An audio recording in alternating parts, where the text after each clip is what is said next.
तो देखो भैया, अब हमने हिंड ब्रेन पढ़ लिया, यानी पिछला वाला अनुमस्तिष्क, सॉरी फोर ब्रेन पढ़ा है, अग्र मस्तिष्क पढ़ा है और मिड ब्रेन पढ़ा है।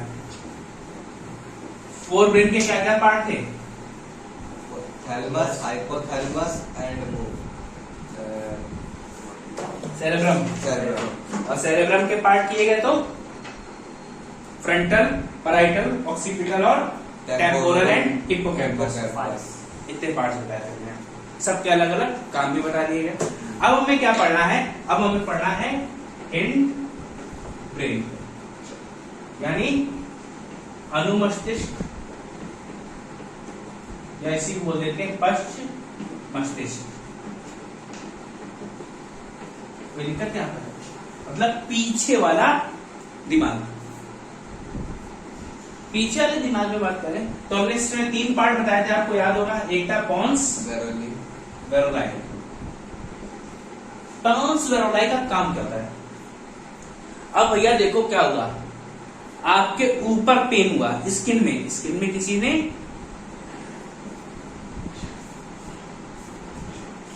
सुई चुभोई या स्किन को किसी ने जला दिया, तो आपको कहां पेन हुआ? ऊपर पेन हुआ। और ऊपर पेन हुआ तो ये भैया क्या करेगा? यहां से सिग्नल जाएंगे कहां पे? पॉन्स वेरोलाई के पास गए। समझ लो, आपको सुई चुभोई गई या स्किन में जलन महसूस हुई तो सिग्नल कहां गए? पॉन्स वेरोलाई के पास गए। अब पॉन्स वेरोलाई क्या करेगा? इनको सही जगह भेजेगा। अब जब आपको क्या स्किन का दर्द होना है तो कहां भेजा जाएगा? थैलेमस, यानी फोर ब्रेन वाले हिस्से में। ठीक है। अब आपने क्या किया? फिर आपको कुछ सुनाई दिया, सुनने वाली बात आई, या कुछ देखा आपने, उसकी भी तो इमेज बननी है। और आई और ईयर पे रेगुलेशन किसका है? मिड ब्रेन का। तो क्या हुआ? आई ने कुछ देखा, उसके सिग्नल कहां है? पॉन्स वेरोलाई के पास। पॉन्स वेरोलाई ने क्या किया? इसको मिड ब्रेन। कोई दिक्कत है? या फिर कोई सिग्नल आए, उसको कहां भेजना है? हिंड ब्रेन पे भेजना है, यानी पीछे वाले दिमाग में भेजना है।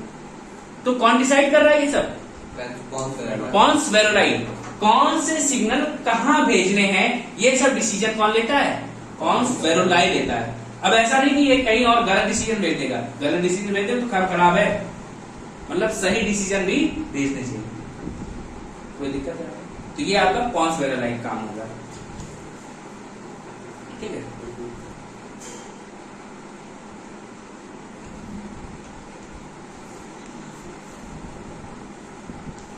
तो पॉन्स वेरोलाई क्या कर रहा है? It acts as post office. भाई मैसेंजर की तरह काम कर रहा है। चिट्ठी हमने भेजी कहां? पोस्ट ऑफिस में। और पोस्ट ऑफिस वाला कहां ले जाएगा? सही एड्रेस पे। तो यहां भी वही काम पॉन्स वेरोलाई करता है। इसके बाद भैया हेडिंग डाल लो, मेडुला ऑब्लिंगाटा।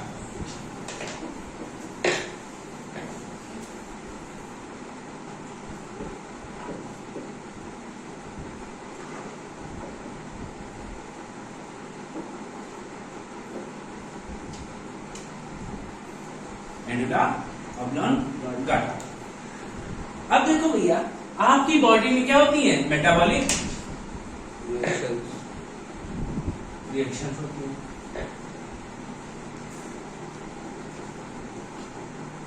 अब मेटाबॉलिक रिएक्शन भी 2 टाइप की होती है हमारी बॉडी में। कैसी? एक तो होती है वाइटल रिएक्शंस, मतलब अगर ये हमारी बॉडी में ना हो तो हमारी मृत्यु हो सकती है, या इन्हें हम कह देते हैं बायोलॉजिकल रिएक्शन। ठीक है। जैसे भैया आपका रेस्पिरेशन काम कर रहा है, सर्कुलेशन काम कर रहा है, डाइजेस्टिव सिस्टम काम कर रहा है। भाई ऐसे कोई भी सिस्टम हो जो क्या है, अगर इनमें से कोई भी बंद हो गया तो क्या हो जाएगा? डेथ। आपका फंक्शनिंग काम नहीं करेगा और आपकी मृत्यु हो जाएगी। तेरे क्या कहा गया? मेटाबॉलिक रिएक्शंस का कौन सा पार्ट है? वाइटल रिएक्शंस वाला पार्ट। और ये रिएक्शंस कैसी होती हैं? इनवॉलेंट्री। इनवॉलेंट्री मतलब अनैच्छिक उसके बाद कंट्रोल ना हो। जिन पे आपका कंट्रोल नहीं होता। भाई आपने खाना खाया, डाइजेशन रोक दोगे क्या खाना खाने के बाद? नहीं। सांस लेना कितनी देर रोक दोगे? 1 मिनट? बहुत बड़ी बात होती है 1 मिनट रोकना भी। ठीक है, तो इसके बाद और क्या है? रेस्पिरेशन है, रोक दो। सर्कुलेशन रोक दो, ब्लड को यहां से रोक दो, क्या होगा? गड़बड़ हो जाएगा ना, अच्छे से काम नहीं करेगा। और कौन से सिस्टम बताए थे मैंने आपको? एक्सक्रीशन पढ़ा था, एक्सक्रीशन। एक्सक्रीशन को कौन कंट्रोल करेगा? भाई आपको रोक सकते हो क्या? जो अंदर बॉडी में रिएक्शन हो रही वो तो होएंगी। भाई ज्यादा आप थोड़ी देर वॉशरूम नहीं जा सकते हो, कुछ देर तक, वो भी अगर बहुत देर तक नहीं गए तो क्या हो जाएगा? वो भी दिक्कत करता है आपको, आपको किडनी को नुकसान पहुंचाता है। तो ये सब क्या है? वाइटल रिएक्शंस है। अब क्या होती है? कुछ होती है एसेसरी रिएक्शन।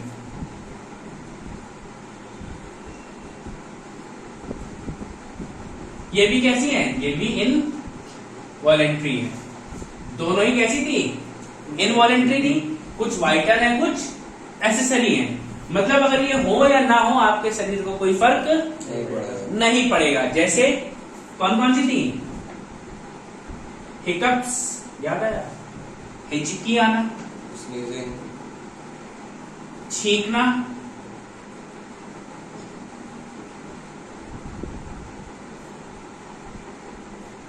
यॉनिंग,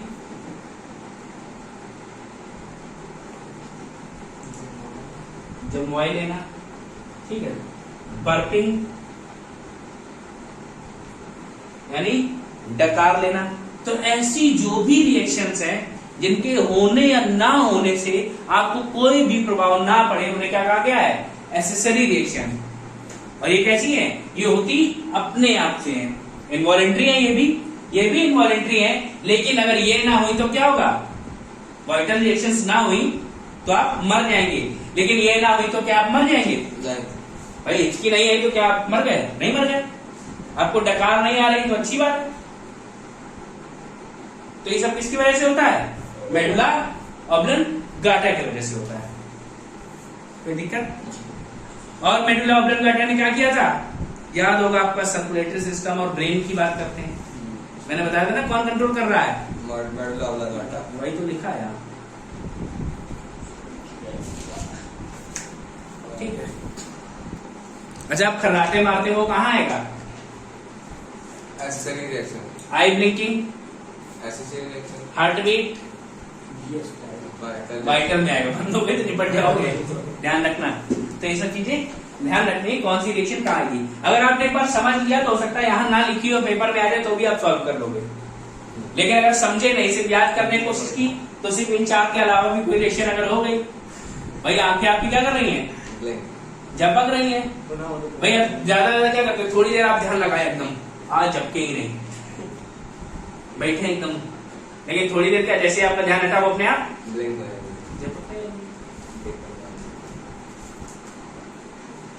ठीक है।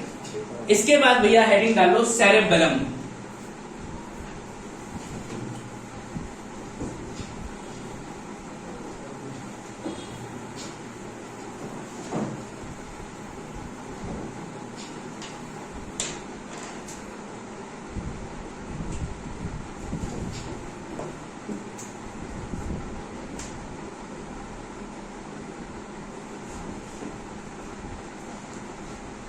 ठीक है। अब भैया देखो, नाना पाटेकर को जानती हो? छोटे मगज में नहीं मारने का, ये वही छोटा मगज है, छोटा दिमाग। इसीलिए इसको क्या कहा? लिटिल ब्रेन कहा जाता है।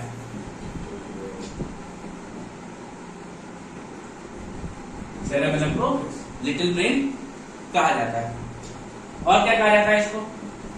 अब भैया आप खड़े हैं, हम क्या कर रहे हैं? हम खड़े हैं तो हमको क्या कंट्रोल कर रहा होगा कोई ना कोई। और वो कौन सा हिस्सा है? वो हमारे ब्रेन का ये सेरेबेलम वाला पार्ट कंट्रोल कर रहा होता है।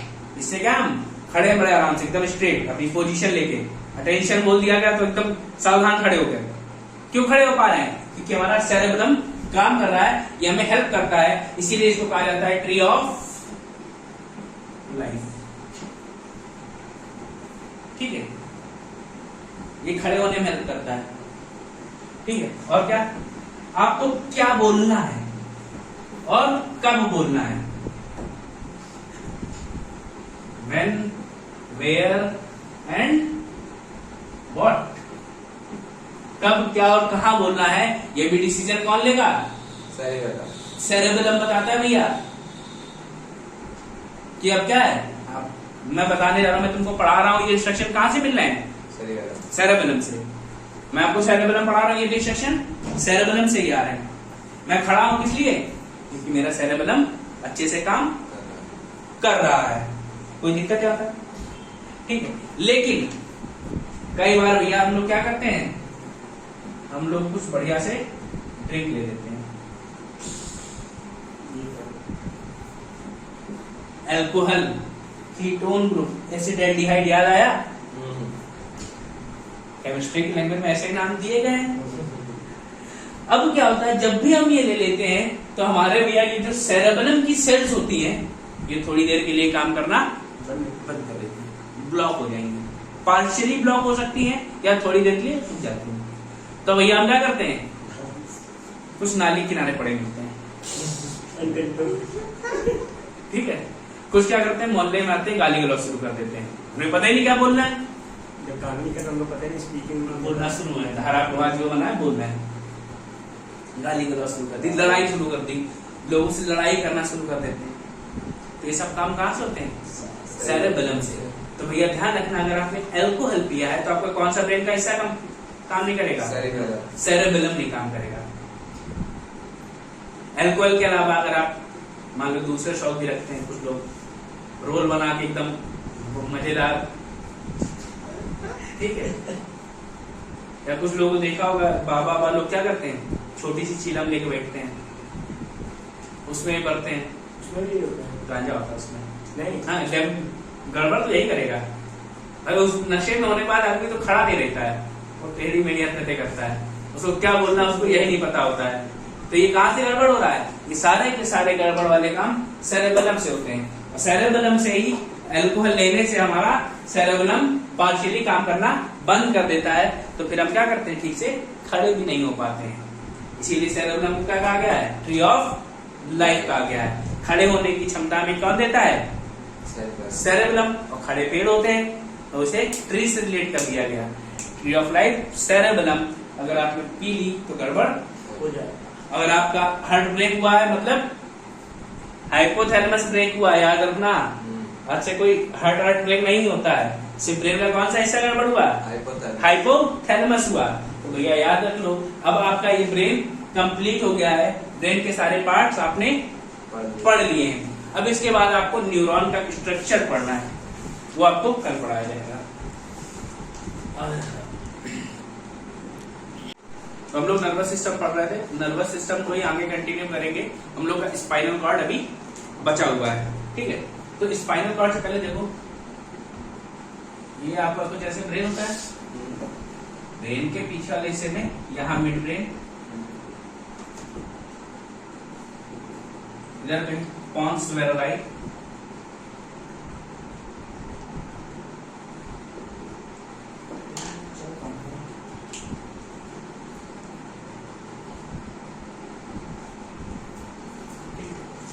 क्या है, मिड ब्रेन, पॉन्स वेरोलाई, और यहीं पे क्या सबसे नीचे वाला हिस्सा होता है, मेडुला ऑब्लिंगाटा।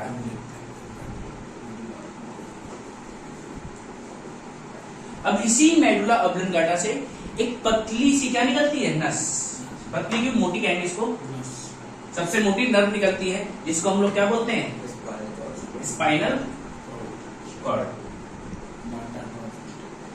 स्पाइनल कॉर्ड आपकी रीढ़ की हड्डी नहीं होती, ये क्या होती है, नर्व होती है मोटी सी। तो इसके क्या होते हैं, इसके चारों तरफ वर्टिब्रेट्स लगे होते हैं, याद आया, वर्टिब्रेट कॉलम्स उससे कवर होती है। तो हमारे जो बैकबोन है वर्टिब्रेट कॉलम, उसके बीच में क्या है, ये स्पाइनल कॉर्ड होती है, और इस स्पाइनल कॉर्ड का वेट होता है 35 ग्राम। ठीक, अब ये क्या है, ये हमारा सेकेंडरी ब्रेन है,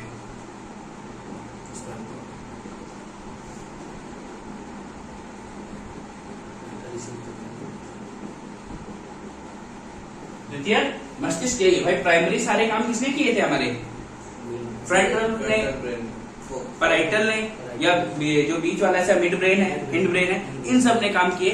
लेकिन अब जो बचे हुए काम है वो कौन करेगा, सेकेंडरी ब्रेन, जिसे क्या बोलते हैं हम लोग, स्पाइनल कॉर्ड। और ये मोस्टली क्या काम करती है, ये आपके रिफ्लेक्स एक्शन डिसाइड करती है। आपके जो हाथों से तुरंत होने वाले एक्शन है, आपको कोई सनसनाहट महसूस हुई, जलन महसूस हुई, तो आपके हाथ क्या करते हैं, बहुत तेजी से काम कर रहे होते हैं। क्यों, क्योंकि वो सिग्नल आपके ब्रेन तक नहीं जाते, वो सीधे स्पाइनल कॉर्ड पे गए और वहां से तुरंत एक्शन आया कि भैया हटाओ हाथ, तो वहीं से आपके एक्शन सारे होते हैं। कोई दिक्कत। अब जो ब्रेन से एक्शन होते हैं वहां पे हमको लगता है 0.2 सेकेंड, और जो स्पाइनल कॉर्ड से एक्शन होते हैं 0.08 सेकेंड। समझ रहे हो कितना डिफरेंस है, काफी डिफरेंस है ना। इसीलिए स्पाइनल कॉर्ड से होने वाले रिफ्लेक्स एक्शन में बहुत कम समय लगता है, बहुत बड़ा डिफरेंस है। ये क्या हो गई हमारी स्पाइनल कॉर्ड। कभी कभी पूछ लेता है हमसे ब्रेन स्टेम क्या होती है, तो ब्रेन स्टेम याद रखना, मिड ब्रेन, पॉन्स वेरोलाई और मेडुला ऑब्लंगाटा। ठीक है, क्या मिड ब्रेन, पॉन्स वेरोलाई और मेडुला ऑब्लंगाटा, ये तीनों मिलकर बनाते हैं ब्रेन स्टेम। और इसी ब्रेन स्टेम से हमारी क्या निकली हुई है, स्पाइनल कॉर्ड निकली है। कोई दिक्कत। स्पाइनल कॉर्ड में कितने नर्व जुड़े होते हैं, 31 पेयर नर्व्स हमारे स्पाइनल कॉर्ड से जुड़े होते हैं। ब्रेन से कितने जुड़े थे, 12 pair. Spinal cord connected with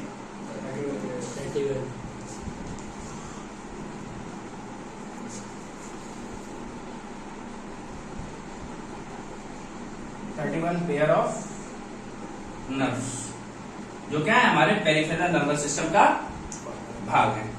तो ये आपकी हो गई स्पाइनल कॉर्ड, इसको पूरा नोट कर लो।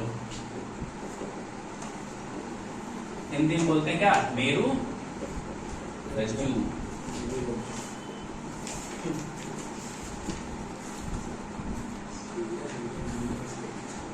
ठीक है भैया। और जो सबसे पहले रिफ्लेक्स एक्शंस हैं उनकी डिस्कवरी किसने की थी, रिफ्लेक्स एक्शंस की डिस्कवरी सबसे पहले की है मार्शल हॉल ने।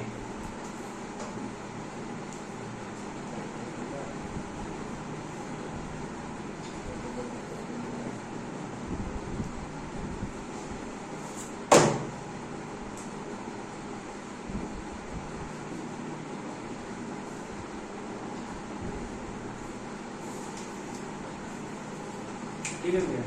अब हेडिंग डाल दो, स्ट्रक्चर ऑफ न्यूरॉन।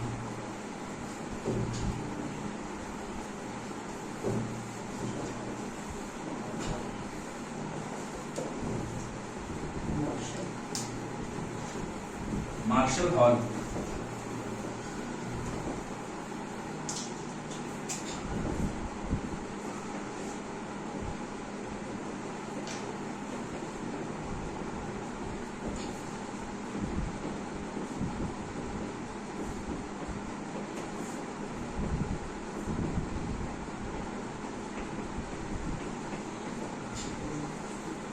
तो भैया आपको बताया था मैंने, हमारी जो तंत्रिका तंत्र है यानी नर्वस सिस्टम है, उसकी सबसे छोटी इकाई क्या है, न्यूरॉन है।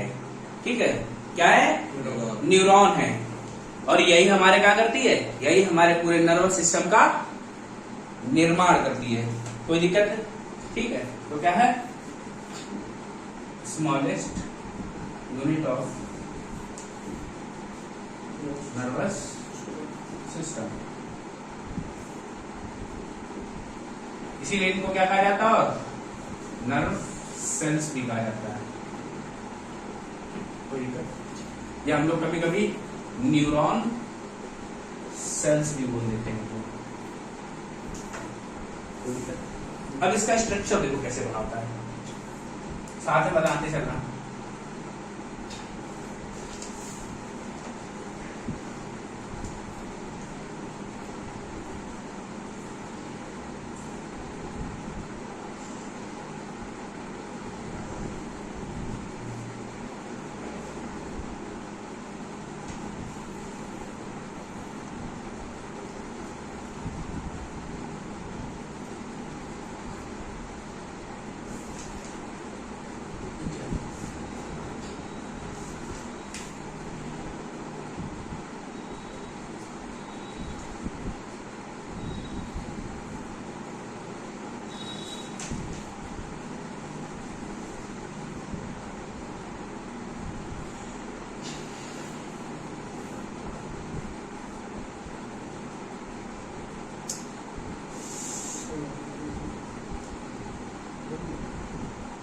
फिगर बनाओ कि सबके नाम बता रहे हैं, परेशान मत हो।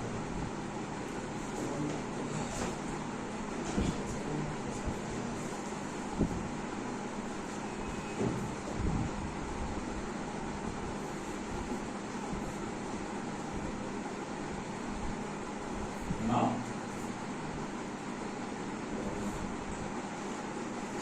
अब न्यूरॉन की हम बात करते हैं। तो न्यूरॉन है भैया, ये जो है इसको, ये वाले पार्ट को बोलते हैं हम लोग सेल बॉडी या सोमा। तो भैया ये क्या पार्ट है, जो बीच में सेंटर वाला बड़ा सा हिस्सा, इसको बोला जाता है सेल बॉडी या सोमा। ये क्या है, ये है न्यूक्लियस यानी केंद्रक। अब इसी के अंदर पाए जाते हैं ढेर सारे कण, छोटे छोटे पार्टिकल्स पाए जाते हैं, जिनको बोला जाता है निजल्स ग्रेन्यूल। कोई दिक्कत नहीं आता, ठीक है। अब देखो क्या है, ये जो क्या है, ये आपको छोटे छोटे पाइप दिख रहे हैं। ये छोटे छोटे पाइप जब आगे बढ़ते हैं तो इनको कहा जाता है डेंड्रॉन्स। क्या कहा गया, डेंड्रॉन्स कहा गया। मतलब ये क्या है, शाखाएं हैं।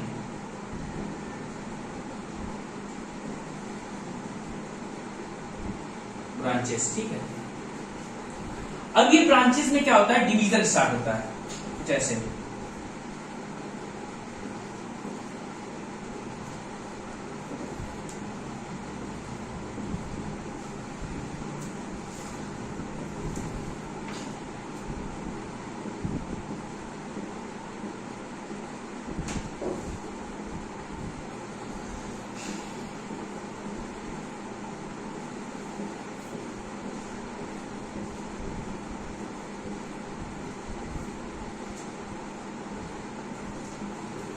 कुछ इस तरीके से डिवीजन स्टार्ट होता है, और इन सब ब्रांचेस को कहा जाता है क्या, इन सब ब्रांचेस को बोलते हैं डेंड्राइट्स, यानी ये क्या है, सब ब्रांचेस हैं, यानी उप शाखाएं।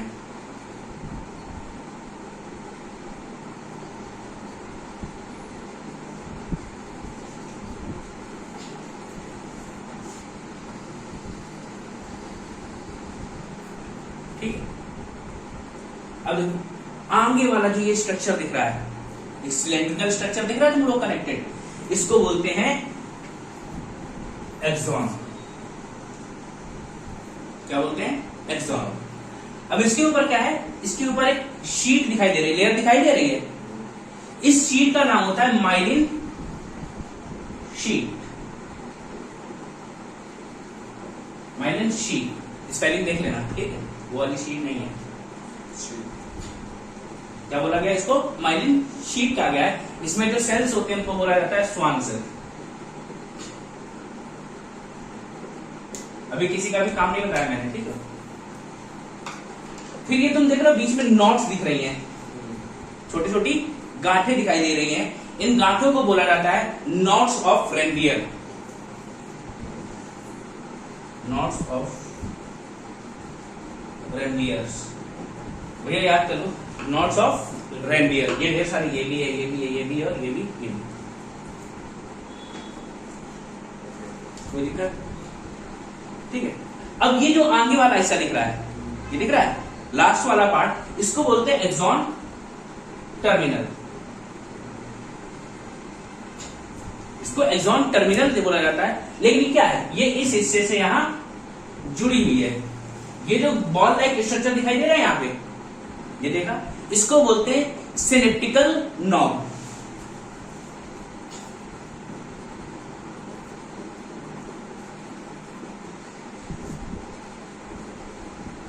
ये क्या कर रही है, ये कनेक्ट करती है किसको, एक्सॉन को, एक्सॉन टर्मिनल से कनेक्ट करता है कौन, सिनेप्टिकल नॉब। ये फिगर भैया बनाओ, फिर इसके बाद सबके फंक्शंस बताते हैं।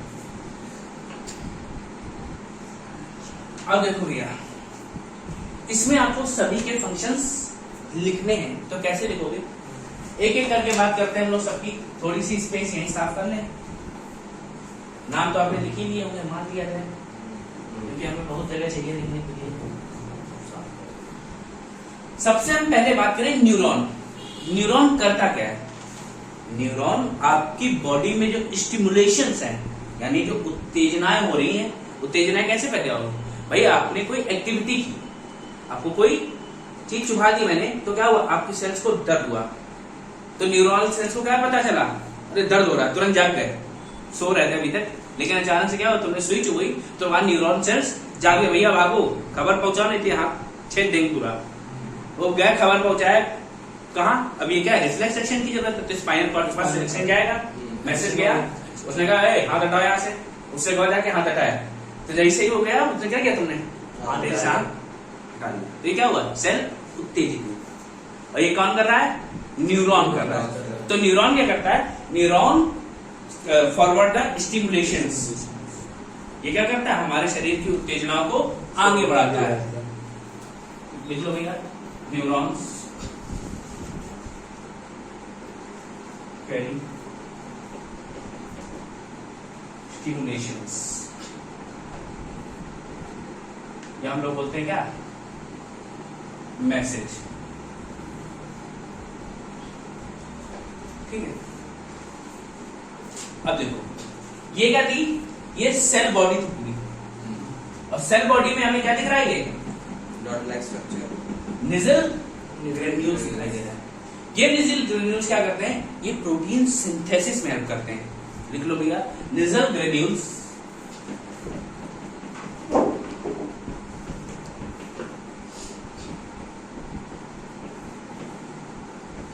helps in protein synthesis। Protein के संश्लेषण में सहायक होते हैं। ये कहां प्रेजेंट है? प्रेजेंट इन सेल बॉडी या सोमा। इसी को कभी कभी सोमा को साइटोन भी बोल दिया जाता है। ठीक है, अब देखो, अब ये क्या है? ये नर्व्स दिख रही है ढेर सारी, इनको हमने क्या नाम दिया है? डेंड्राइट्स। डेंड्राइट्स। तो जब भी कोई आपके बॉडी में एक्टिविटी हुई होगी, तो सबसे पहले सिग्नल किसको मिलते हैं? डेंड्राइट्स। डेंड्राइट्स को। तो लिख लो, सबसे पहले सिग्नल्स डेंड्राइट्स को मिलते हैं। Signals are foremostly received by dendrites.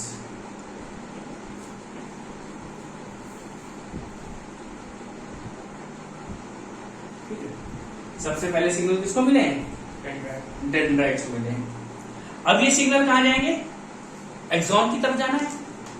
और एक्सॉन क्या है? एक्सॉन एक सिलेंड्रिकल ट्यूब है। Axon is a cylindrical tube which is covered by myelin sheath. और माइलिन शीट किसकी बनी है? स्वान सेल्स की। लिखो भैया, axon is a cylindrical tube. Axon एक सिलेंड्रिकल ट्यूब है जो कि माइलिन शीट से, which is covered by myelin sheath, जो कि माइलिन शीट से ढकी हुई है।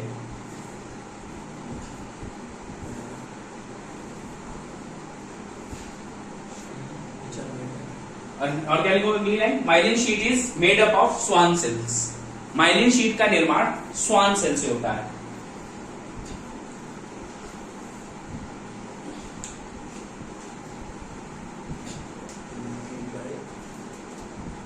Myelin sheath is formed of Schwann cells.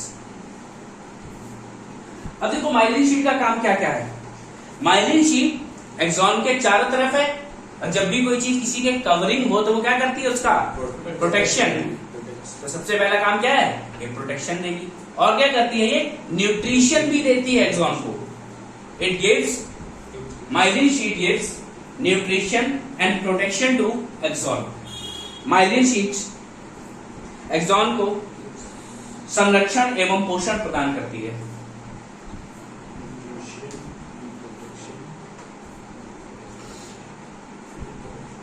Myelin sheath axon को संरक्षण एवं पोषण प्रदान करती है। Gives protection and nutrition to axon. कोई दिक्कत नहीं आता?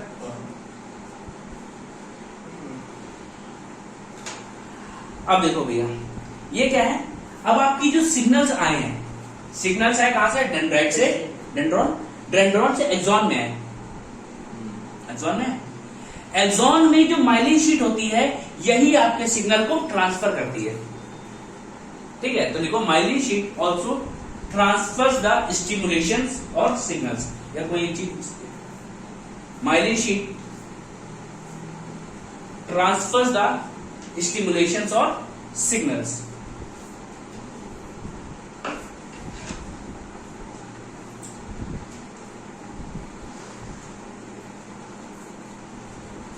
अब भैया देखो ये क्या है, यहां पे notes of not of Ranvier, notes of Ranvier. इनका काम क्या है, जब आपके सिग्नल आए, सिग्नल धीरे धीरे जा रहे, लहरा रहे हैं, अब धीरे धीरे रहेंगे, तुम्हारा हाथ वहीं रखा है, क्या हो जाएगा? तब तक छाले निकल आएंगे वहीं, स्पीड बड़ा पाव बन जाएगा तुम्हारे हाथ का।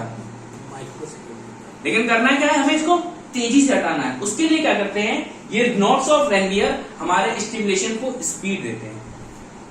तो लिख लो भैया, nodes of Ranvier provide speed to stimulation. ये सिग्नल को गति प्रदान करते हैं। तो nodes of Ranvier provides speed to stimulation.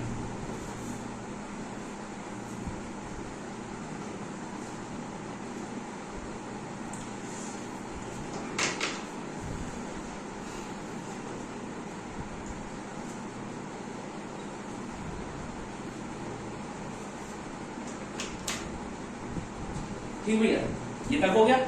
अब इसके बाद क्या है, एक्सॉन टर्मिनल। एक्सॉन टर्मिनल किससे जुड़ा हुआ है? एक्सॉन से, इसकी हेल्प से सिनेप्टिकल नॉब से। तो लिख लो भैया, axon is connected to axon terminal with synaptical knob. Axon जो है, एक्सॉन सिनेप्टिकल नॉब से एक्सॉन टर्मिनल से जुड़ा होता है।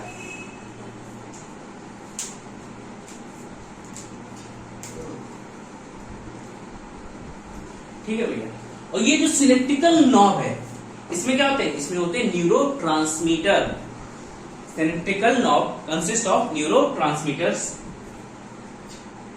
सिनेप्टिकल नॉब में न्यूरोट्रांसमीटर्स होते हैं। Synaptical knob consist of neurotransmitters. Synaptical knob में न्यूरोट्रांसमीटर्स होते हैं which transfers stimulations from one neuron to other, which transfers stimulation from one neuron to other, जो कि सिग्नलों को एक न्यूरॉन से दूसरे न्यूरॉन तक भेजते हैं। ठीक है, इसमें क्या है, न्यूरोट्रांसमीटर है जो कि सिग्नल जो आए हैं उनको एक न्यूरॉन से दूसरे न्यूरॉन तक भेजेगा। अब ऐसा होगा नहीं न्यूरॉन दौड़ के जाएंगे खुद, वो क्या करते हैं, सिग्नल एक दूसरे को पास करेंगे, तो उससे क्या होगा, ये क्या करेगा, एक दूसरे न्यूरॉन को जुड़े होंगे।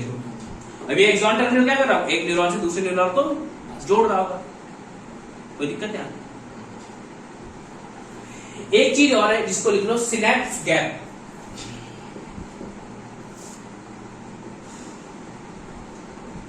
ये क्या होता है, गैप बिटवीन टू न्यूरॉन्स, दो न्यूरॉन के बीच में गैप, दो न्यूरॉन के बीच में गैप, दो न्यूरॉन्स के बीच में दूरी।